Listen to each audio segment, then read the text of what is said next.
こういった角度の三角形をしていますので、こんな感じでね、表面に水分が浮いてきたらやっていることは非常にシンプルな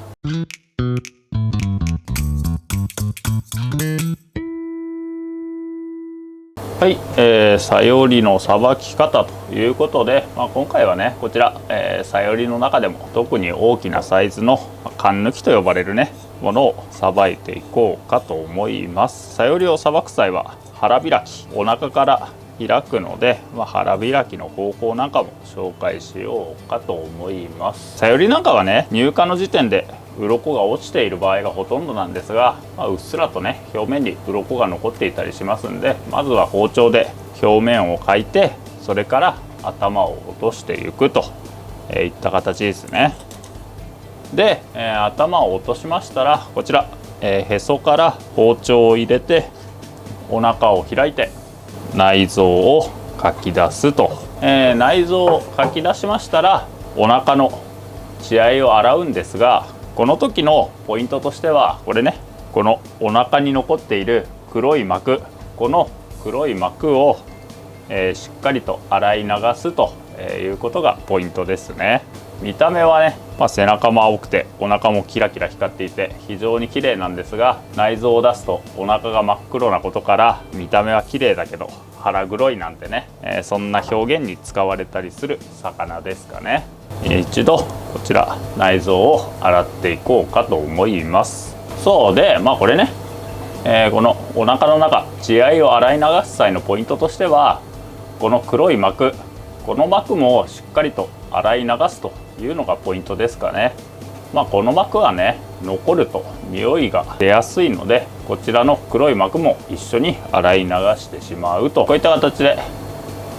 腹膜をきれいに洗い流しましたら、ここから腹開きにしていきます。腹開きってね、あまりする機会がないかもしれないんですが、腹開きっていうのはこの背中の皮1枚を残して半身を開いて、その後に中骨を取り除くといったさばき方ですね。腹開きのねコツとしては、まずはねこういった形で頭から包丁を入れてさばいていくんですが、この時にこのね包丁の切っ先の位置をこの左手のね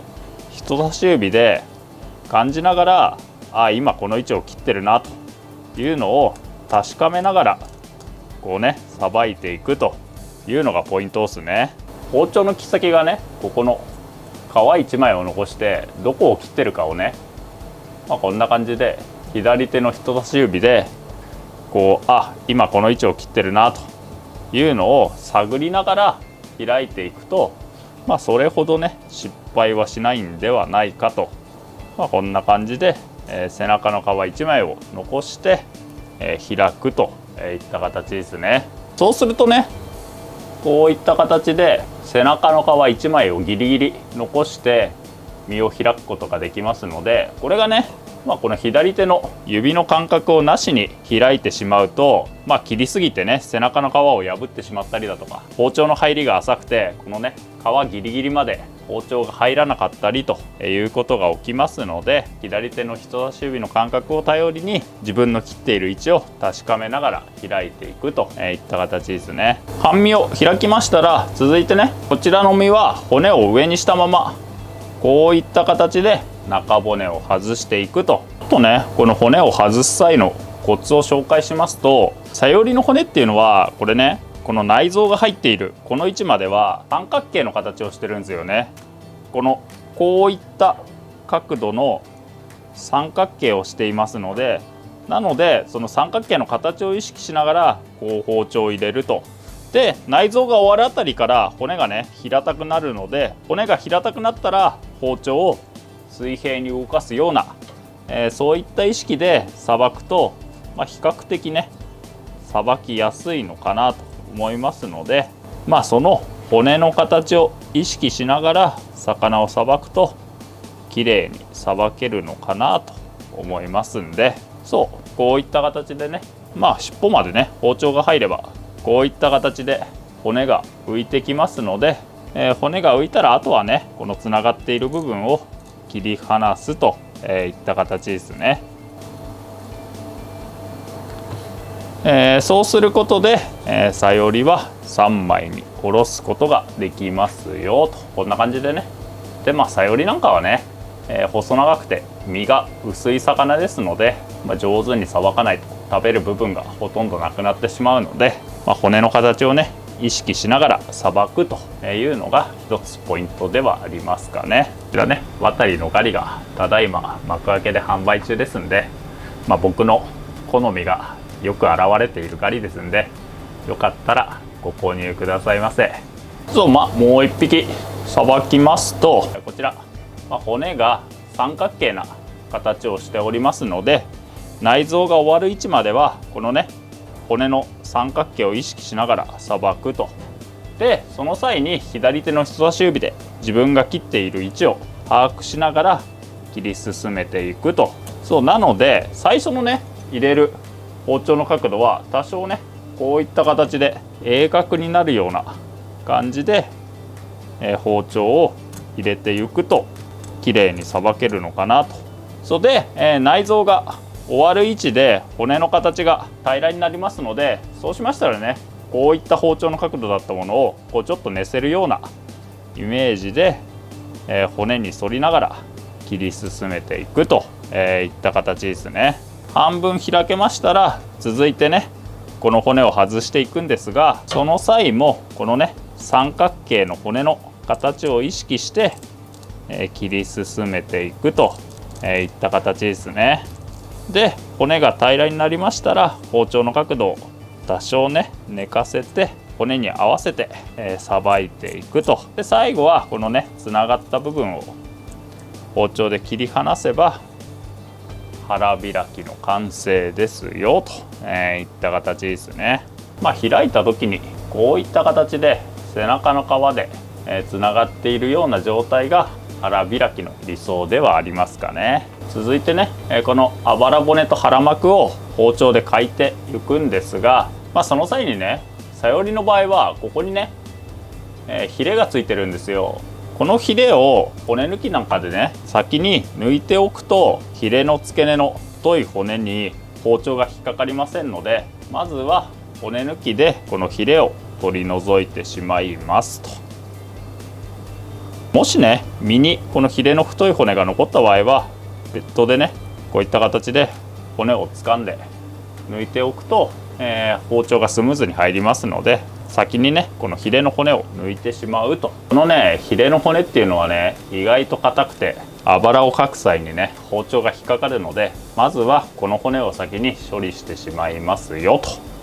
ヒレの骨を抜きましたらあばら骨を欠いていくんですが、さよりなんかの細長い魚は出刃包丁ではなくて、こういったね柳刃包丁、長めの包丁の方が使い勝手が良いので、ここで、包丁一度持ち替えて長めの柳刃包丁で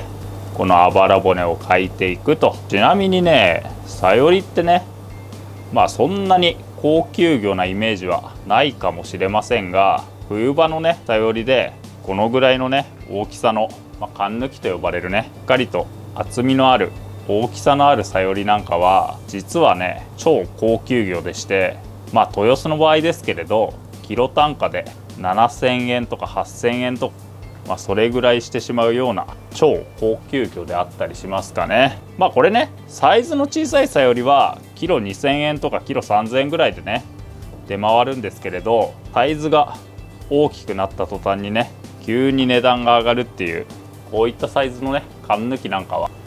皆さんが思っているよりも、高級魚ではありますかね。あばら骨をすき取りましたら、続いてねこの血合いの部分、血合い骨を抜いていくんですけれど、通常ね血合い骨を抜く際ってこの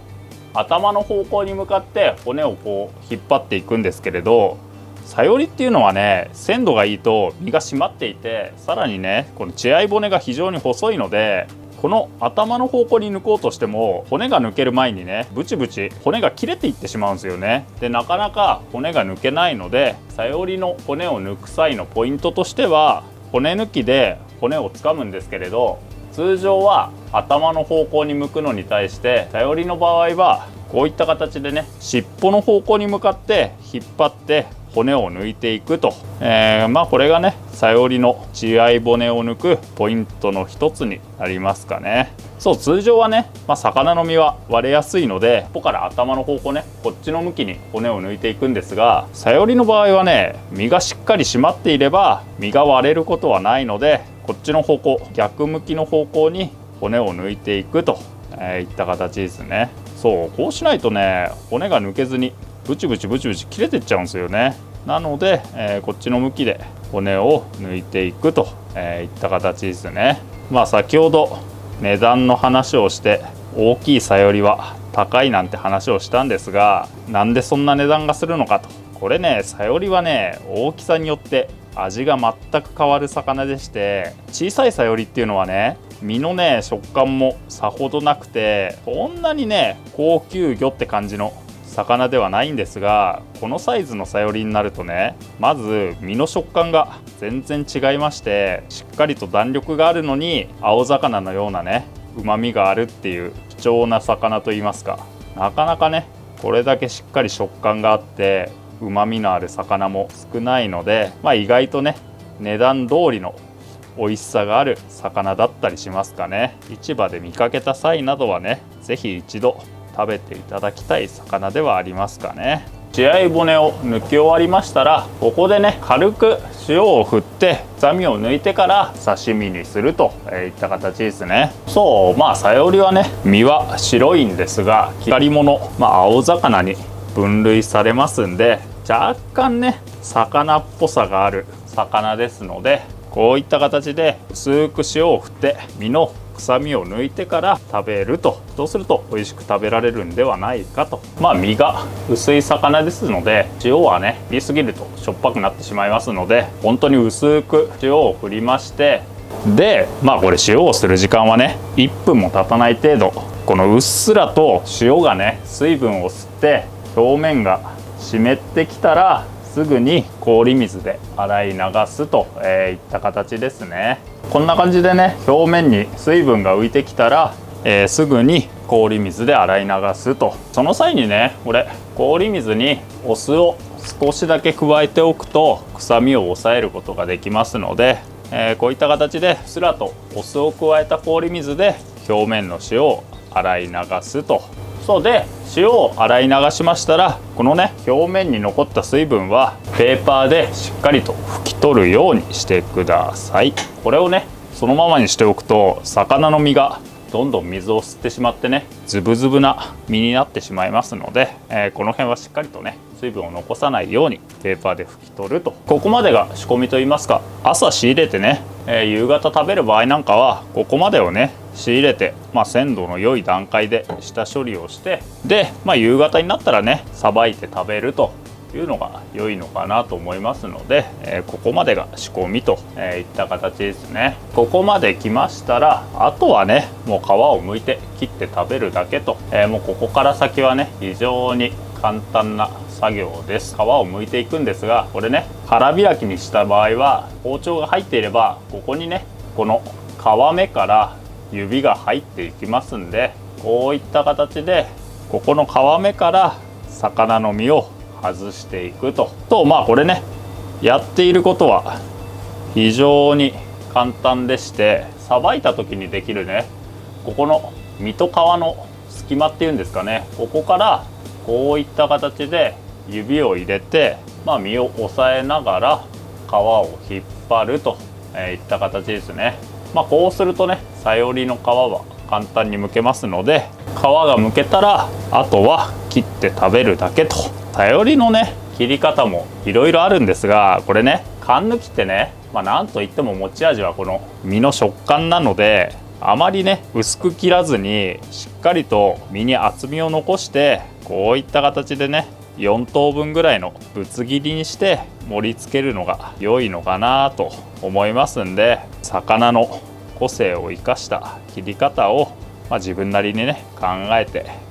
するのが良いのかなと。サヨリの場合なんかはねこんな感じで格子に包丁を入れてね見た目を良くしたりだとか、何枚か重ねて切って富士ってね富士の花に見立てた切り方があったりするんですが、僕はねこのせっかくね身の厚い缶抜きってね大きいサイズのさよりを仕入れたんであれば、このね身の厚み食感を一番生かすような切り方にするのが良いのかなと思いますんで、僕の場合はねさよりの身が厚ければ厚いほどこういったねぶつ切りにして食べたくなったりしますかね。さよりを切りましたら、あとはね盛り付けて食べるだけなんですが、これね刺身自体の盛り付けはもうぶつ切りにしたのでただただ重ねるだけなんですが、添え物はね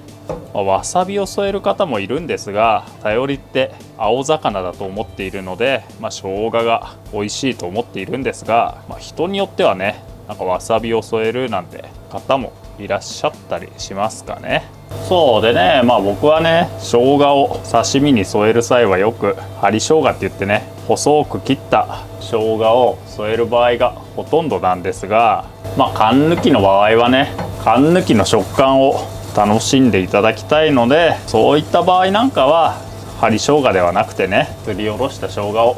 添えた方が良いのかなと思ったりもしますかね。はい、こういった形でね、刺身の方は完成でして、でね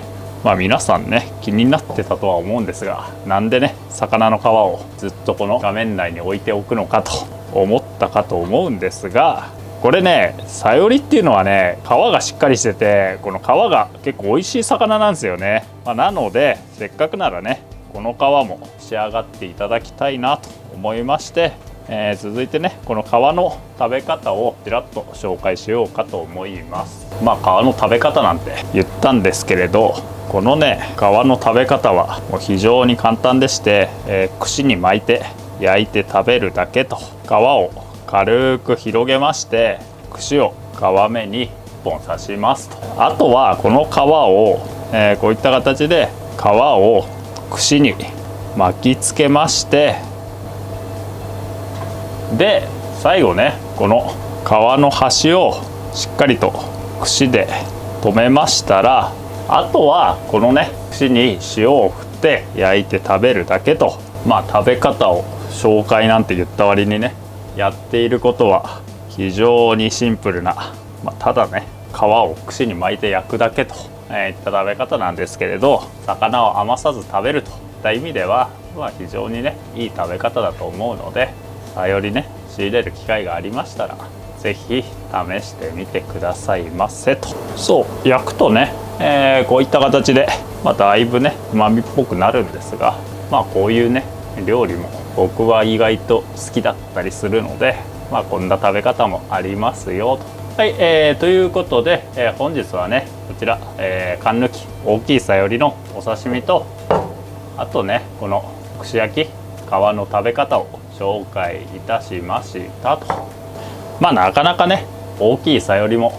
手に入る機会は少ないかと思いますので、市場なんかで見かけた際は是非お試しくださいませ。以上です。